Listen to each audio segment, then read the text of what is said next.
একই মাঠ, একই ভেন্যু, জায়গাটাও একই, তবে নতুন করে যেন প্রাণ ফিরে পেয়েছে ঢাকার এই স্টেডিয়াম। এ মাঠের আকাশ, বাতাস, ঘাস, গ্যালারি সবাই বরণ করে নিতে প্রস্তুত বাংলাদেশ সিঙ্গাপুরের ম্যাচকে। হামজা চৌধুরী, সমিত সোমদের শেষ মুহূর্তের প্রস্তুতি চলছে। গ্যালারির আশেপাশে মাঠে যত ছোট ছোট কাজ আছে সবকিছু সেরে নেওয়া হচ্ছে। শুধুমাত্র একটাই উদ্দেশ্য, প্রায় 4 বছর পর এই মাঠে আন্তর্জাতিক ম্যাচ ফিরছে। আমি মনে করি না যে হঠাৎ করে কোনো হাইপ আসছে। আমি মনে করি ধারাবাহিকভাবে ফুটবলটা গ্র্যাজুয়ালি ইমপ্রুভ করছে। ফুটবলে অনেক ডিপার্টমেন্ট ছিল। আমি মনে করি হঠাৎ বলবো না, যে জায়গাতে আমরা সবচেয়ে বেশি কোঅর্ডিনেশন, যে একই সাথে কোচিং, রেফারি, ন্যাশনাল টিম, মেয়ে national team, youth football, technical committee যেগুলি আছে, সব কিছু নিয়ে আমরা কিন্তু কোঅর্ডিনেটেডভাবে আগাচ্ছি। তাই আমি মনে করি দৃশ্যমান হয়ে গেছে জিনিসটা। একটা সময় ছিল বাংলাদেশের ম্যাচ হওয়া মানে গ্যালারি ফাঁকা। এমনও দিন গেছে ব্ল্যাকাররা এক টিকিটের দাম নিয়েছে, তবে 2টো টিকিট দিয়েছে দর্শকদের। তবে সেদিন বদলে গেছে। হামজা চৌধুরী, সমিত সোমদের খবরে বাংলাদেশের দর্শকরা আবারও মাঠে ফিরতে শুরু করেছে।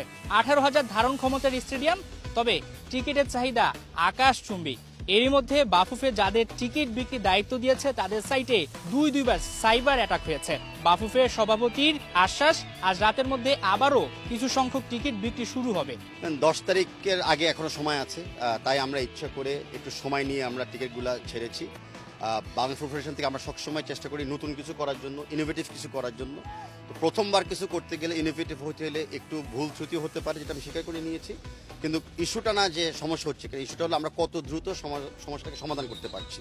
আমরা এখনো আশাবাদী আজকে রাত্রে থেকে শুরু হবে, তবে ডেফিনেটলি আজকে রাত 10টার পর থেকে মানে আমরা হয়তো সীমিত আকারে হলেও সাইট এবং প্ল্যাটফর্মটা অন করে দিব। মাঠে ফিরতে শুরু করেছে দর্শক, একই সাথে বাংলাদেশের ফুটবলটাও নতুনভাবে জাগরণ হয়েছে। তবে দিন শেষে বাংলাদেশকে এএফসি এশিয়ান কাপ বাছাইয়ে ভালো কিছু করতে হবে। তাবিতল বলছেন যে এখনো সুযোগ রয়েছে বাংলাদেশের গ্রুপ চ্যাম্পিয়ন হয়ে কোয়ালিফাই করা। আমরা তো এখন মনে করি বাংলাদেশের সম্ভাবনা গ্রুপ চ্যাম্পিয়ন হওয়ার জন্য। আমাদের গ্রুপ কিন্তু এশিয়ান কোয়ালিফায়ার সবচেয়ে টাফেস্ট গ্রুপ, এটা আমাদের মনে রাখতে হবে। আর সেই টাফেস্ট গ্রুপে কিন্তু সব টিম এখনো সমান তালিকাতে আমরা আছি, 1 পয়েন্ট ড্রতে আর 0 গোলসে। তো মনে করতে পারেন যে জুনের 10 তারিখে এই গ্রুপের নতুনভাবে একটা মানে র্যাঙ্কিং শুরু হতে পারছে। But I am very confident যে আমরা আগামীতে খেলা জিতবো, আমরা এএফসিতে কোয়ালিফাইও করবো, অ্যান্ড তার পাশাপাশি ন্যাচুরালি আমাদের র্যাঙ্কিংও বেড়ে যাবে। হাসান সজীব, 71।